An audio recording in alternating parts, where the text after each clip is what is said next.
Today we will see how to return an object um, from a function. In the last class, we saw how to pass objects as arguments to a function. Now today we'll see how we can return an object from a function, like we can return an integer value or a float value or a character value from a function. So means now we'll write the function sum with a return type uh, of complex. Okay, so our function sum will return an object of complex type. Now we'll take the same example. Only the thing is we'll just make changes. अभी हमारा जो function था उसका declaration कुछ हमने ऐसा लिखा था कि इट वाज लाइक void से sum एंड यहाँ पे था कॉम्प्लेक्स से C1 comma complex C2. Okay, so that means our function name was sum. It was not returning anything and it was taking two parameters. Both are objects of complex class. ठीक है, मतलब अभी हमने देखा था कि we can pass objects of complex class to objects of a class to a function, like we can pass integer or float type values. Now we'll see, यहाँ पे हम अब कुछ ऐसा लिखेंगे, say complex, our function sum will return an object of complex type. Okay, so our function will be something like this. कुछ इस तरह से हम लिखेंगे. Now we'll see the example. यहाँ पे हमने यहाँ तक तो आपका सेम है, क्लास को डिक्लेयर किया, कॉम्प्लेक्स नाम की क्लास डिक्लेयर करी, real part and imaginary part declare किया, float type, get data function declare किया एंड सम फंक्शन को डिक्लेयर किया. नाउ सम फंक्शन अगर आप देखो, सम फंक्शन का रिटर्न टाइप क्या है? Complex. This is an object, means this function will now return an object of complex class. Okay, earlier it was returning void type value. Now we are showing कि some function हमारा एक object return करेगा, an object of the complex class itself, and एक parameter हम pass कर रहे हैं. Object, one object is being passed, object passed as parameter. So we are just passing one parameter. Now we will see why one parameter is being passed, that I'll explain you later. And ये output function तो simply आपके complex number को print कराने के लिए in the complex number format. Okay. Now यहाँ पे get data function तो आपका same रहेगा. You are just input real part and the imaginary part here. And जो output function आपका real and imaginary part को as it is डिस्प्ले करा रहा है. Okay, so we will only concentrate mainly on the sum function. ठीक है.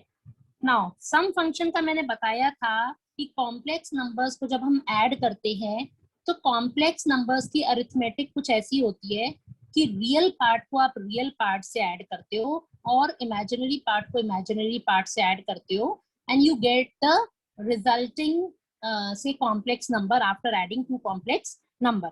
ठीक है. अब यहाँ पे हमने हमारा जो फंक्शन का रिटर्न टाइप है, now it is complex type. The name of the function is sum and we are just passing one parameter of complex object type. ठीक है. Earlier we were passing two parameters, complex C1 comma complex C2. Now अभी मैं आपको explain करूंगी क्यों यहाँ पे एक ही पैरामीटर की जरूरत पड़ती है. वे दो कॉम्प्लेक्स नंबर्स को जब हम ऐड करेंगे तो दो कॉम्प्लेक्स नंबर्स की जरूरत पड़ेगी. Then how, why are we just passing one parameter function from where we get the second parameter? So I will just explain you. यहाँ पे हमने क्या किया, एक टेम्पररी ऑब्जेक्ट क्रिएट किया कॉम्प्लेक्स क्लास का. ओके, जैसे जिसमें हम अपने रिजल्ट को स्टोर कराएंगे. So that object is also of of complex type और उसका नाम है temp. So basically आप एक temp नाम का ऑब्जेक्ट क्रिएट कर रहे हो जिसका टाइप कॉम्प्लेक्स होगा. ठीक है. उसका नाम होगा temp and the type of the object will be complex. ये उसका रियल पार्ट है and this is the imaginary part. ठीक, अब हमने क्या किया, temp dot real is equal to C1 dot real plus real. ठीक है, यहाँ मैंने C2 नहीं लिखा, हमने लिखा C1 dot real plus real. यहाँ पे C1 डॉट रियल, तो ये वाला C1 का रियल पार्ट यहाँ आ गया, एंड ये जो रियल पार्ट है this is invoking object real part. ठीक है, अभी जब हम मेन फंक्शन देखेंगे then you will understand it better. तो अभी फिलहाल आप ये समझ लो, ये रियल पार्ट, इसके आगे हमने ऑब्जेक्ट का नाम नहीं लिखा है। तो जब भी कभी आप ऑब्जेक्ट का नाम नहीं स्पेसिफाई करते हो, it is the in objects real part we are talking about. ठीक है, तो ये क्या करेगा, दो कॉम्प्लेक्स नंबर्स को ऐड करना है, तो एक कॉम्प्लेक्स नंबर तो पैरामीटर की तरह पास हो रहा है C1 में, और दूसरा जो है, दूसरा कॉम्प्लेक्स नंबर इज बीइंग से received in the function in form of the invoking object. क्योंकि इसे देखो, मैंने आपको पहले भी बताया था कि कभी भी किसी क्लास के फंक्शन को कॉल करने के लिए एक ऑब्जेक्ट की जरूरत पड़ती है। पिछले एग्जाम्पल में हमने क्या किया था, Z को इन्वोकिंग ऑब्जेक्ट बनाया था।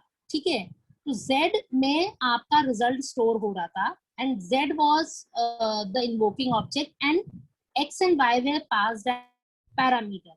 यहाँ क्या कर रहे हैं, दो कॉम्प्लेक्स नंबर्स को ऐड करना है, तो एक कॉम्प्लेक्स नंबर को हम इन्वोकिंग ऑब्जेक्ट के थ्रू भेज रहे हैं, और दूसरा जो कॉम्प्लेक्स नंबर है that is being passed as a parameter. ठीक है, तो फंक्शन के अंदर दोनों ऑब्जेक्ट्स अवेलेबल होंगे, एक डायरेक्टली अवेलेबल होगा through the invoking object, and the second will be available through the formal parameter that has been passed. तो similarly imaginary part C1 dot imaginary part plus imaginary part. So again this is the invoking objects imaginary part।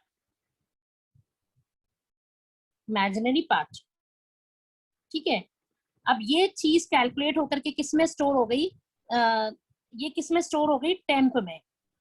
Temp में हमने temporary दोनों objects का addition करके value store करा दी, और last में हमने लिखा रिटर्न टेम्प। जैसे नॉर्मली फंक्शन में हम रिटर्न करते हैं कोई वैल्यू, तो रिटर्न ब्रैकेट में we return any value, it can be an integer type, it can be a float type, it can be a character type. Now this time we are returning temp, and what is temp? It is an object. ठीक है, तो ये हम क्या कर रहे हैं, we are just trying to show कि इंटीजर फ्लोट की तरह एक ऑब्जेक्ट भी रिटर्न किया जा सकता है एक फंक्शन के थ्रू, and this is what we are trying to show through this example. ठीक है, तो फंक्शन को सम फंक्शन को लिखने का एक अलग तरीका है। अब इसको हमने क्या किया, सेम तरीके से तीन ऑब्जेक्ट्स क्रिएट किए, X Y Z. X dot get data से क्या होगा, फर्स्ट कॉम्प्लेक्स नंबर इनपुट होगा, वाई डॉट गेट डेटा से सेकेंड कॉम्प्लेक्स नंबर इनपुट होगा। Now the main thing you have to see is how you are calling this function. earlier you were writing, I'll just write, पहले आप क्या लिख रहे थे, आप लिख रहे थे z dot sum x comma y. In the previous example we had written this line as this. यहाँ पे z क्या था तुम्हारा, इन्वोकिंग ऑब्जेक्ट, क्योंकि इसे फंक्शन अपने आप से डायरेक्टली कॉल नहीं हो सकता है, इन्वोकिंग ऑब्जेक्ट तो हमेशा लगेगा ही लगेगा। तो हमने क्या किया था, z को इन्वोकिंग ऑब्जेक्ट बना दिया, and x and y were passed as parameters. ठीक है, अब यहाँ पे हमने क्या किया, z में क्या होके आएगा, रिटर्न्ड ऑब्जेक्ट, जो रिटर्न होकर के वैल्यू आ रही है, रिटर्न्ड ऑब्जेक्ट जो इस केस में यहाँ जो टेम्प की रिटर्न हो रही थी वो एक्चुअली किस में आ जाएगी, आपकी z में। The returned value will come in z. Z is also an object of complex type and temp is also an object of complex type. तो दोनों का टाइप सेम है, तो temp की वैल्यू रिटर्न होकर के किस में आकर के स्टोर हो जाएगी, z में। Now here this y is your invoking object now. Invoking object. और y में क्या है, y में सेकंड ऑब्जेक्ट है, आपको x और y दो कॉम्प्लेक्स नंबर्स को ऐड करना है, तो y में आपका सेकंड ऑब्जेक्ट है और x में आपका पहला ऑब्जेक्ट है। तो हमने क्या किया, सेकंड ऑब्जेक्ट को y को इन्वोकिंग ऑब्जेक्ट बना दिया और सम फंक्शन कॉल करा और x को पैरामीटर की तरह पास कर दिया, x पास्ड एज पैरामीटर। ठीक है, अगर आप इससे कंपेयर करो, यहाँ z आपका इन्वोकिंग ऑब्जेक्ट था, यहाँ पे क्या है आपका y invoking object, and what is y, the second complex number. ठीक है, तो जब भी कभी आप यहाँ पे ये लिख रहे हो c1 dot real plus real, इसका मतलब x का रियल और y का रियल ऐड हो करके टेम्प के रियल में स्टोर हो जाएगा। सिमिलरली x का इमेजिनरी y का इमेजिनरी ऐड होके टेम्प के इमेजिनरी में स्टोर हो जाएगा, और बाद में आप पूरा का पूरा ऑब्जेक्ट टेम्प ऑब्जेक्ट को रिटर्न करा दे रहे हो, जो आपका z में आकर के स्टोर हो जाएगा। So this is how we are doing the thing. So here y is your invoking object, z में जो रिटर्न होके वैल्यू आ रही है टेम्प की, it is getting stored in z, and x is passed as the parameter. This is basically taking the value of c1. c1 जो आप पास कर रहे हो, c1 में जो वैल्यू आ रही है वो x की वैल्यू जा रही है। ठीक है, अब उसके बाद हमने क्या करा दिया, फर्स्ट नंबर को प्रिंट कराया, सेकेंड नंबर को प्रिंट कराया, और लास्ट में सम ऑफ द टू नंबर्स को प्रिंट करा दिया। ठीक है, अब जब आप इस प्रोग्राम को रन करोगे, रन करने में तो कोई खास आपको डिफरेंस नहीं समझ आएगा। When you run this program you will get the same output. आपसे सबसे पहले इसमें मैं बता देती हूँ आउटपुट क्या होगा। जब आप कहोगे x डॉट गेट डेटा, सबसे पहले लिखा हुआ आएगा एंटर फर्स्ट कॉम्प्लेक्स नंबर। ठीक है, दिस इज द आउटपुट। इसमें दिया नहीं है तो मैं यहाँ लिख देती हूँ, एंटर फर्स्ट कॉम्प्लेक्स नंबर, इस तरह से लिखा हुआ आएगा, and it will ask you for the first complex number x dot get data. ठीक है, तो x डॉट गेट डेटा क्या करेगा, आपसे ये पूछेगा आप एंटर रियल पार्ट, तो आपने सपोज एंटर किया 3, फिर उसने आपसे पूछा एंटर इमेजिनरी पार्ट, सपोज आपने कहा 2, so this is your first number. Okay, then it will say enter the second complex number, तो फिर लिखा आएगा आपको enter second complex number, then y dot get data function call होगा, तो y dot get data call होगा तो it will ask again enter real part, suppose हमने कहा 2 एंड उसने पूछा एंटर इमेजिनरी पार्ट, सपोज मैंने कहा 4। ठीक है, तो ये सेकंड आपका कॉम्प्लेक्स नंबर भी इनपुट हो गया। देन हमने क्या किया, z is equal to y dot sum bracket में x, तो सम फंक्शन कॉल हुआ। सम फंक्शन जब कॉल होगा तो क्या होगा, x is passed as parameter, x means ये वाला कॉम्प्लेक्स नंबर पास होगा पैरामीटर की तरह, ये वाला complex number will be the invoking object, and z में इन दोनों का रिजल्ट आएगा। सो z में क्या वैल्यू आ जाएगी, जब आप इनको ऐड करोगे 3 + 2i और 2 + 4i को जब आप ऐड करोगे तो 3 + 2 5, 2 + 4 6i। ठीक है, तो यानी कि टेम्प के, if this is temp, temp के रियल पार्ट में 5 होगा और इमेजिनरी पार्ट में 6। सो z में ये वैल्यू रिटर्न होकर के आ जाएगी, तो z में भी क्या हो जाएगा 5 and 6, the real part of z is 5 and the imaginary part of z is 6। Last में आपने क्या कराया, आउटपुट प्रिंट करा दिया x dot output, y dot output and z dot output. तो आपका लिखा हुआ क्या आएगा, फॉर फर्स्ट नंबर लिखा हुआ आएगा 3 + i2, this is the format we chose.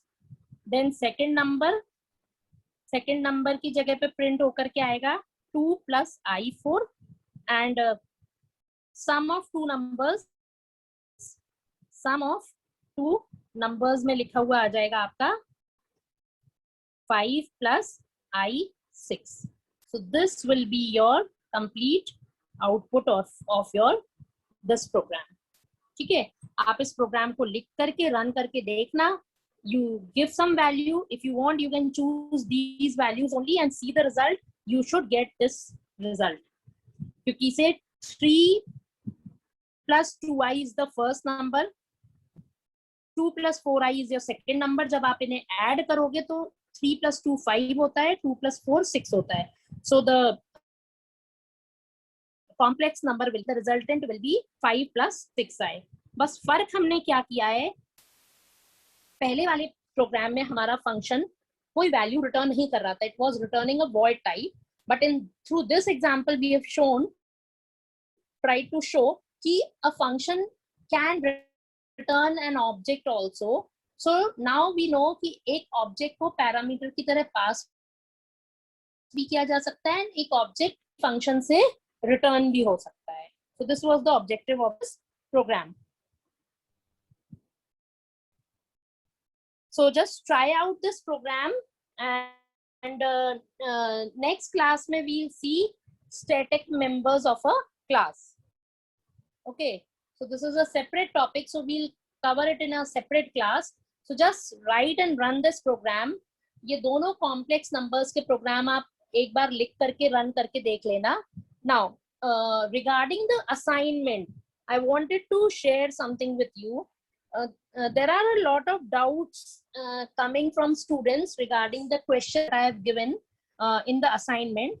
So let me make it clear. एक आपका question जिसमें you have to create a class distance. Okay, आपको एक distance class बनानी है. So you want to create a class distance जिसमें आपको distance को मीटर्स एंड सेंटीमीटर फॉर्मेट में स्टोर करना है. ठीक है, so I will take say int meter comma centimeter. These are the two data members. Now don't confuse, don't take feet and inches also here, because data एक ही form में input करना बहुत है. दूसरा आप हमेशा कैलकुलेट कर सकते हो. if you have a distance in meter centimeter format, you can always convert it into feet inches. So no need to take feet inches also here. आपको डेटा मेंबर्स, मैंने क्लियरली क्वेश्चन में mention किया है कि आपको data members सिर्फ क्या लेने हैं, मीटर एंड सेंटीमीटर में डिस्टेंस को लेना है. सपोज एग्जांपल के लिए आप ले लो, we are taking a case of a height. ठीक है, किसी पर्सन की हाइट है, तो हाइट को सपोज हमने एंटर किया, कुछ ऐसा आना चाहिए, एंटर द डिस्टेंस. ठीक है, ऐसा मैसेज आए लिखा हुआ. Then it should ask enter meter, enter centimeter. ठीक है, सपोज मैंने मीटर में लिखा 1 एंड सेंटीमीटर में लिखा 75. So that means the distance I have entered, या the height I have entered is 1 meter 75 centimeter. Now ये किसी की height लग रहा है हमें, मतलब height हो सकती है. So 1 meter and 75 centimeter. ठीक है, so this is the input we'll take. तो get data function में आपका ऐसा आना चाहिए कि वो आपसे मीटर एंड सेंटीमीटर में डिस्टेंस को इनपुट कराए. And you should give the inputs like enter meter, आप मीटर की वैल्यू एंटर कर दोगे, और सेंटीमीटर की वैल्यू. तो बेसिकली हम 1.75 मीटर को मीटर और सेंटीमीटर फॉर्मेट में इनपुट करा रहे हैं. So the meter part is 1 and the centimeter part is 75. This is the cm part and this is the meter part. ठीक है, तो ये तो हो गया आपका get data function. Now in the question I have said कि आपको दो functions बनाने हैं. एक तो बनाना है show mcm, means आपको डिस्टेंस को मीटर सेंटीमीटर फॉर्मेट में ही एज इट इज प्रिंट करना है. ठीक है, so the output should be something like distance is, अभी आपने क्या किया था, मीटर और सेंटीमीटर को अलग अलग इनपुट कराया था. पर distance as a whole print होना चाहिए, तो it should print distance is 1 meter 75 centimeter. This should be the output of this particular function, meter centimeter format वाले में, ठीक है। देन दूसरा फंक्शन जब हमें लिखना है, show feet inches. Feet inches function जो आपको लिखना है, तो फीट इंचेस फंक्शन में आपको क्या करना है, इसी डिस्टेंस को प्रिंट करना है फीट इंचेस में, ठीक है। सो डिस्टेंस इज ऐसा लिखा है। अब अगर आप इस डिस्टेंस को फीट एंड इंचेस में कन्वर्ट करोगे, now remember one thing, feet में अलग और इंचेस में अलग नहीं करना है हमें क्या करना है, फीट एंड इंचेस में हाइट को, सपोज हाइट या डिस्टेंस को कन्वर्ट करना है। नाउ इसके लिए हमें क्या करना पड़ेगा, 1 मीटर कितना होता है, 100 सेंटीमीटर, ठीक है, और उसमें हम 75 सेंटीमीटर जोड़ देंगे, तो ये क्या हो जाएगा, यानी कि कैसे 1 into 100 प्लस 75। तो पहले हमने क्या किया, डिस्टेंस को पूरा का पूरा सेंटीमीटर में कन्वर्ट कर लिया, ठीक है। सो 1 मीटर 75 सेंटीमीटर को मैंने पूरा का पूरा एक फॉर्म में कन्वर्ट कर लिया सेंटीमीटर में। नाउ अब फीट इंचेस में कन्वर्ट करने के लिए हम क्या करेंगे, 1 फीट में कितने सेंटीमीटर्स होते हैं, 30 सेंटीमीटर्स, ठीक है, we are assuming this. And 1 inch में कितने सेंटीमीटर्स होते हैं, 2.5 सेंटीमीटर, इसको अज्यूम करना है आपको। 1 feet is equal to 30 centimeter and 1 inch is equal to 2.5 centimeter. तो अब आप इस डिस्टेंस को अगर आप देखोगे तो हम क्या करेंगे, 175 को 30 से डिवाइड करेंगे तो आपको फीट मिल जाएगा, फीट। नाउ कितना आंसर आ जाएगा, 6 टाइम्स तो जाएगा नहीं, तो ये आ जाएगा 5। Now why it is coming 5, why not 5 point something, because ये डिवीजन कैसा हो रहा है, इंटीजर डिवीजन। इंटीजर डिवीजन में क्या होता है, when the numerator and denominator both are integer, the answer is also integer, so we'll just get the integer part, ठीक है। तो 5 फीट कंप्लीट है। अब रिमेनिंग जो डिस्टेंस है उसको हमें किस में कन्वर्ट करना है, इंचेस में। तो कितना पार्ट बचा अब आपका, अगर आप देखो 5 फीट कितना होता है, 150 सेंटीमीटर्स मेक 5 फीट, तो अब आपके कितने सेंटीमीटर्स बाकी रह गए, 25 सेंटीमीटर। 25 सेंटीमीटर को आपको किसमें कन्वर्ट करना है, इंचेस में। तो आप क्या करोगे, इंचेस इज इक्वल टू, अगर हम लिखते हैं से 175 मॉड्यूलस 30 डिवाइडेड बाय 2.5, तो क्या होगा, जब आप 175 को 30 से डिवाइड करोगे, what remainder will you get, 25। और 25 को जब आप 2.5 से, 25 सेंटीमीटर बच गए थे ना, उसको जब 2.5 से डिवाइड करोगे you will get 10। So basically your inches is equal to 10 inch. So your distance actually is 5 feet and 10 inches, ठीक है। तो आपका आउटपुट कुछ ऐसा आना चाहिए, this is feet and this is inches. तो या तो आपका आउटपुट आए डिस्टेंस इज 5 फीट 10 इंचेस, या लिखा आए या और distance is colon 5 feet 10 inches. Now feet का सिंबल ये होता है सिंगल कोट, और इंचेस का सिंबल होता है डबल कोट। तो डिस्टेंस ऐसा लिखा है कि the distance is 5 feet 10 inches. और ये किस डिस्टेंस की बात कर रहे हैं, वही डिस्टेंस जो हमने यूजर से इनपुट कराया था, which was 1 meter and 75 centimeter. तो उसको हमने पहले मीटर एंड सेंटीमीटर फॉर्मेट में इनपुट कराया, उसको मीटर सेंटीमीटर फॉर्मेट में एज इट इज प्रिंट कराया, और बाद में उसको फीट इंचेस में भी प्रिंट करा दिया। This you have to do, okay, and this calculation you have to use. 1 feet में 30 सेंटीमीटर होते हैं, 1 इंच में 2.5 सेंटीमीटर होते हैं। और जो भी डिस्टेंस आपको गिवन होगा, आप क्या करोगे, इसके लिए क्या फॉर्मूला लगाया बेसिकली हमने, ये what formula have be done, m into 100। m में क्या है, डिस्टेंस इन मीटर, और प्लस cm। तो ये क्या आ जाएगी, ये पूरी की पूरी डिस्टेंस सेंटीमीटर में कन्वर्ट हो जाएगी। उसको आप 30 से डिवाइड करोगे तो आपको फीट मिल जाएगा। उसको आप मॉड्यूलस करोगे 30 से, और उस पूरे को 2.5 से डिवाइड करोगे, you will get the inches, and you will finally print the distance in feet and inches is so and so, the distance in meter centimeter is so and so. So this is what you have to do in the distance class. So please go through this and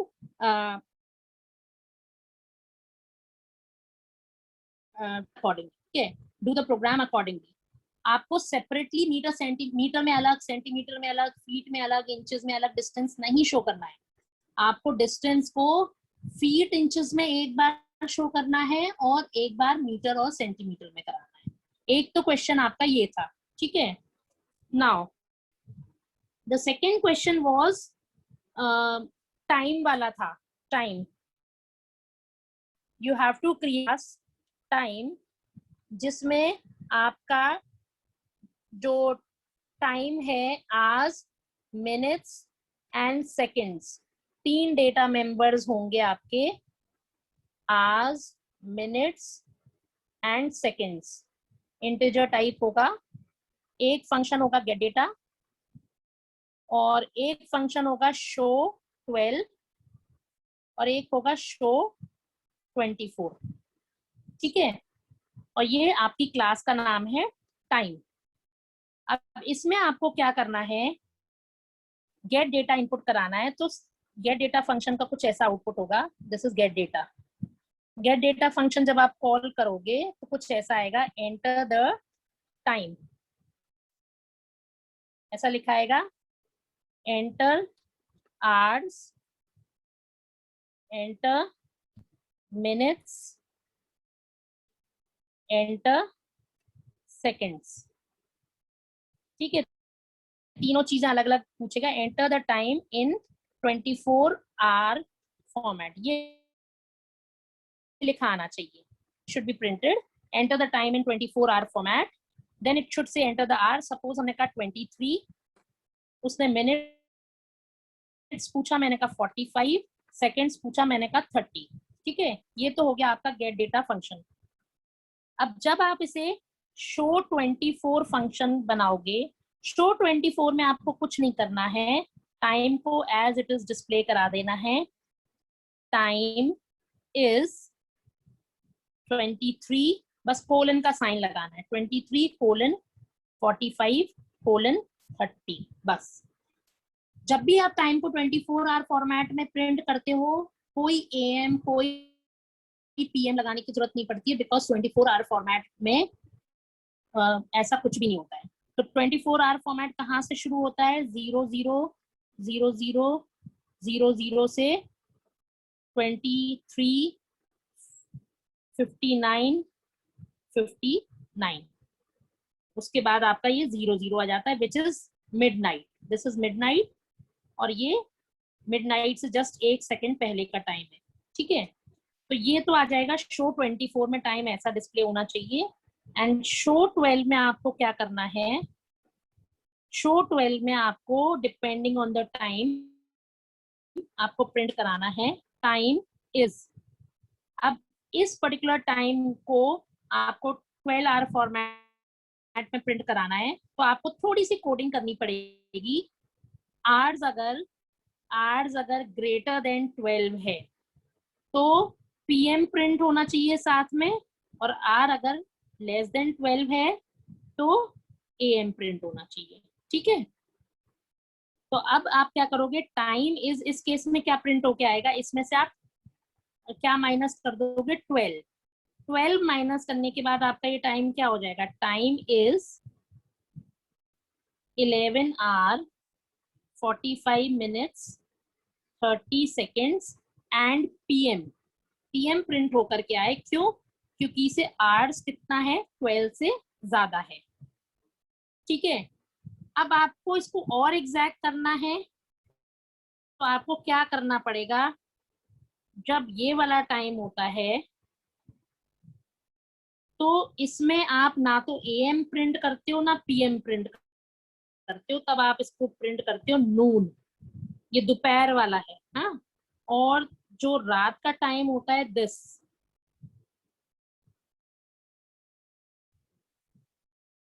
रात में जब 12 बजता है तो उसको आप लिखोगे midnight. ठीक है, तो ये स्पेसिफिक दो केसेस हैं। एग्जैक्ट जब 12 बजेगा, रात के 12 बजे ना तो पीएम होता है ना एएम होता है, तब आप लिखोगे मिडनाइट। दोपहर के 12 बजे यू विल राइट नून। अगर 12 बज के 1 सेकंड भी हो जाता है तो ये आपका पीएम हो जाएगा दिन का, और अगर रात का 12 बज के 1 सेकंड हो जाता है तो एएम हो जाएगा। This is night, night time का, और ये है डे का। ठीक है, तो ये सारे केसेस आपको कंसिडर करने हैं and you have to create this class, time class, जिसमें get data, show the time in 24 hour and show the time in 12 hour format. तो 24 आवर फॉर्मेट में तो आपको कोई कोडिंग नहीं करनी, टाइम को एज इट इज कोलन से सेपरेट करके प्रिंट कराना है। 12 आवर फॉर्मेट में थोड़ा सा आपको कंडीशंस लगानी पड़ेगी कि आवर्स 12 से ज्यादा है, 12 से कम है, 12 है तो क्या है, उस केस में आपको एएम पीएम वगैरह सारा लगाना रहेगा। So this is what you have to do in the time class. And एक था आपका कॉम्प्लेक्स नंबर को शो करने का। तो कॉम्प्लेक्स नंबर में क्या है, मैंने केसेस आपको सारे मेंशन कर रखे थे। सपोज अगर आपके कई सारे केसेस बनते हैं, suppose real part real part user ने एंटर करा 3 एंड इमेजिनरी पार्ट एंटर करा 4, तो आपका नंबर प्रिंट होना चाहिए कॉम्प्लेक्स नंबर इज 3 + i4। अगर रियल पार्ट यूजर ने कहा 3 एंड इमेजिनरी पार्ट यूजर ने बोला -4, तो आपका प्रिंट होना चाहिए complex number is 3 - i4। This was +i4, यहाँ पे -i4 आएगा। ठीक है, तो आपको सारे केसेस लेने हैं। अगर रियल पार्ट 0 है और इमेजिनरी पार्ट सिर्फ है, imaginary part is suppose 4, then the number should be printed as complex number। 0 नहीं प्रिंट होगा, ये नहीं प्रिंट करोगे आप 0 + i4, no, you will print just i4, क्योंकि 0 प्रिंट करने का कोई सेंस नहीं, जब रियल पार्ट है ही नहीं तो आपको उसको प्रिंट करने की जरूरत नहीं है। सिमिलरली अगर रियल पार्ट आपका 3 है और इमेजिनरी पार्ट 0 है, तो द आउटपुट शुड बी